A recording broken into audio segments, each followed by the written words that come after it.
Pada zaman dahulu, di suatu tempat yang subur, tinggallah seorang saudagar kaya bersama anak perempuannya yang bernama Bawang Putih. Istri saudagar kaya ini telah lama meninggal dunia. Si saudagar sangat menyayangi Bawang Putih, sebab dia seorang gadis yang penurut dan baik hatinya. Hore, hore, ayah pulang, ayah pulang. Suatu hari, setelah si saudagar pulang, dia membawa seorang ibu dan anaknya yang bernama Bawang Merah. Saudagar akhirnya menikahi si ibu, dan jadilah Bawang Putih memiliki ibu tiri dan kakak tiri. Awalnya semua baik-baik saja. Ibu tirinya maupun Bawang Merah sangat baik kepada Bawang Putih. Namun, semua itu hanya kepura-puraan.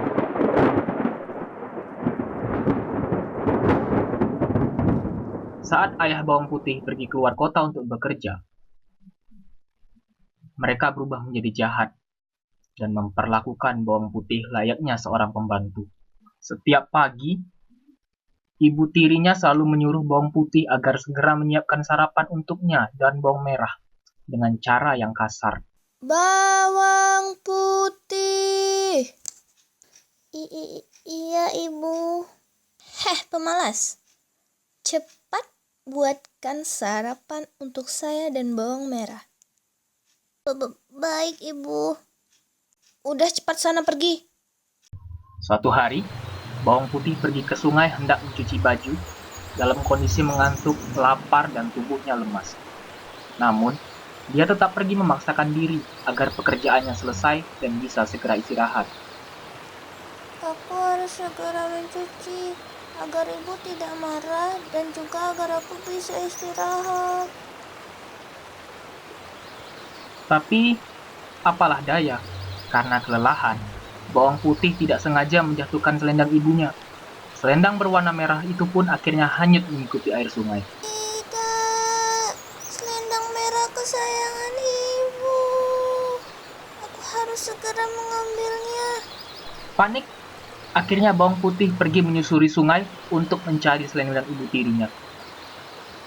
Aku harus segera menyusuri sungai ini. Siapa tahu aku ketemu orang yang mengambil selendang Ibu. Bawang Putih sampai di depan rumah nenek tua. Nenek tua yang menemukan selendang merah ibu tiri Bawang Putih. Dia pun langsung mengetuk pintu rumah si nenek tua, Assalamualaikum. yang kemudian keluar dan menyambut Bawang Putih dengan ramah. Waalaikumsalam, Cu.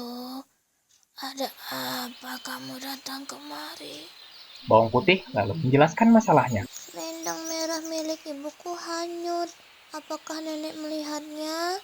Kemudian, nenek tua itu pun akhirnya mengiyakan bahwa dialah yang menemukan selendang merah mirip ibu tiri Bawang Putih.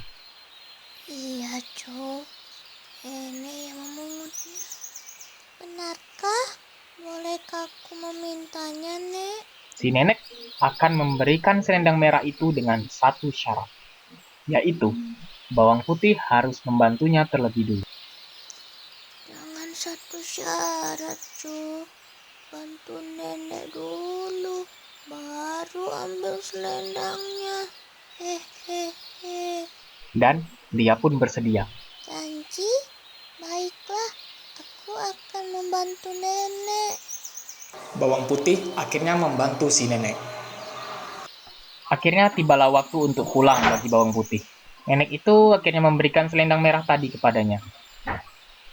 Ini selendang merahnya. Setelah berterima kasih, Bawang Putih pun segera berpamitan untuk pulang. Wah, alhamdulillah. Terima kasih banyak, Nenek. Karena nenek, aku pasti tidak akan kena marah sama ibu. Iya, Cu. Sama-sama. Terima kasih juga sudah membantu nenek. Iya, Nek. Nggak apa-apa kok. Aku senang membantu nenek. Kalau begitu, aku pamit pulang dulu ya, Nek. Tapi, sesaat sebelum pulang, si nenek berpesan pada Bawang Putih agar selendang merah itu jangan dibuka sebelum sampai ke rumah. Iya, hati-hati di jalan. Tapi nenek ada pesan. Jangan buka selendangnya ya sebelum sampai ke rumah. Baiklah, Nek. Aku akan menuruti nasihat nenek. Sesampainya di rumah, sudah hal yang wajar jika bawang putih dimarahi oleh ibu tirinya dan bawang merah, karena seharian tidak pulang. Ibu tirinya dan si bawang merah lantas terkejut dan menanyakan dari mana bawang putih mendapatkan emas dan permata sebanyak itu. Bawang putih akhirnya menjelaskan semuanya. Mendengar hal tersebut, ibu tiri dan bawang merah mempunyai rencana untuk menghanyutkan kembali selendang merah itu, agar mereka dapat bertemu dengan nenek tua dan mendapatkan emas yang lebih banyak. Sesuai rencana, mereka berdua pun pergi ke sungai dan kembali menghanyutkan selendang merah. Dadah selendang merah, sampai berjumpa harta-hartaku. Ya, Ibu, biar kita dapat banyak harta.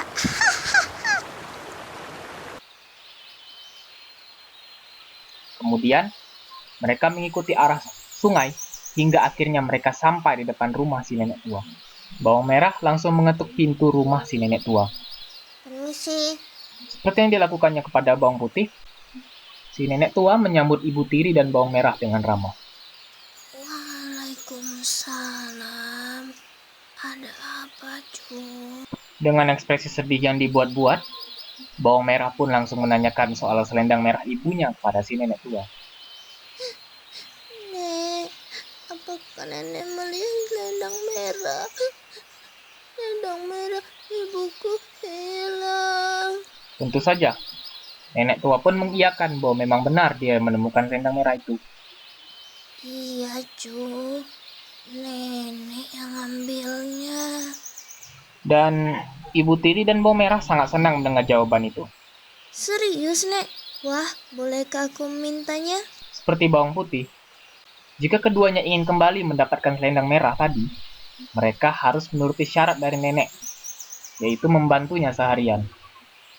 Dengan satu syarat, Cu. Kamu harus bantu nenek dulu. Sama ibumu juga. Akhirnya dengan enggan, keduanya pun membantu si nenek tua. Siap, Nek.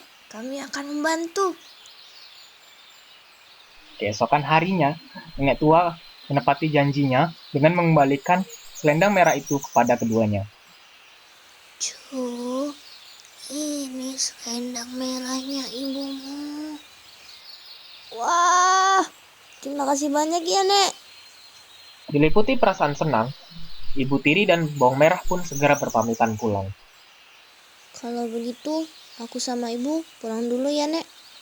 Nenek tua pun berpesan untuk tidak membuka selendang merah hingga sampai di rumah. Iya, Cu. Sama-sama. Tapi jangan dibuka kalau belum sampai di rumah ya. Mereka pun mengangguk mengiyakan pesan nenek tua. Iya, Nek. Aman.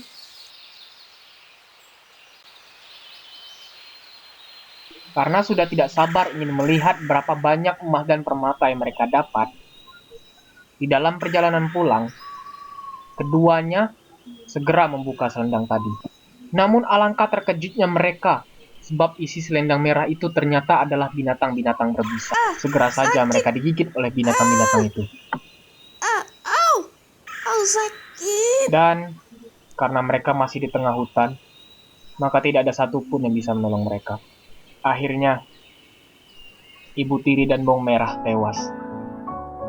Keserakahan mereka membawa mereka dalam malapetaka. Sepulang ayahnya dari luar kota, bawang putih pun menceritakan semua kejadian yang dia alami selama ayahnya pergi. Mendengar cerita itu, ayahnya tidak pernah menyangka bahwa selama ini ibu tiri dan bawang merah adalah orang yang sangat kejam. Tapi, sekarang mereka bisa tenang tanpa adanya ibu tiri dan bawang merah, serta bahagia seperti dulu lagi. Dadah teman-teman, terima kasih telah menonton kisah bawang putih dan bawang merah. Jangan lupa like dan komen ya. Jangan lupa like dan komen. Dadah.